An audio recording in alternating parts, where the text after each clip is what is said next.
ఇప్పుడు వచ్చే ఎన్నికలంటే పేదలకి పెత్తందారులకి జరుగుతున్న యుద్ధం అంట. జగన్ గారి పేదలు వాళ్ళు ఒక్కొక్క ఎమ్మెల్యే అభ్యర్థిని చూపిస్తాను, ఒక్కరికి 200-400 కోట్లు ఆస్తుంది. పాపం ఈ అభ్యర్థి అంతంత మాత్రమే, ఈ అభ్యర్థికి ఆస్తి అంతంత మాత్రమే. అంతంత అంటే ఎంతో మనకు అర్థం కావట్లేదు. ఆయన అంతంత ఎంతో మనకు తెలియట్లా. పాపం వాళ్ళ సాక్షి పేపర్ కూడా చాలా పేద పేపరు. వాళ్ళ భారతీయ సిమెంట్స్ కూడా చాలా పేద సిమెంట్ ఫ్యాక్టరీ. వాళ్ళ సజ్జల గారు కూడా చాలా పేద వ్యక్తి. వాళ్ళ మిథున్ రెడ్డి గారు ఈ రోజున 60 నియోజకవర్గాల్లో అడ్డగోలుగా దోచేసిన ఆస్తిని ఈ రోజున ఎలక్షన్లు ఖర్చు పెడతా ఉన్నారు.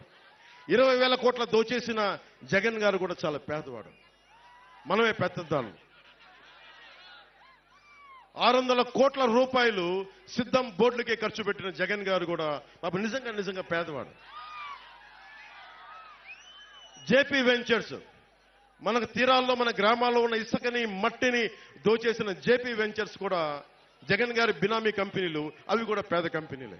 పెద్దిరెడ్డి గారి, మిథున్ రెడ్డి గారి, మిగతా ఉంటారు కదా, వాళ్ళందరూ కూడా పేదవాళ్ళు. ఎమ్మెల్యే కూడా లేని నేను పెత్తందారంట. ఒక్క ఎమ్మెల్యే కూడా లేడు నా పక్కన. మేబీ మీ అందరినీ చూసి అది నా ధనం అనుకుంటున్నాడేమో. అలా అనుకుంటే నాకు ఇబ్బంది లేదు. ప్రజాధనం ధనం అయితే నేను ధనవంతుడినే.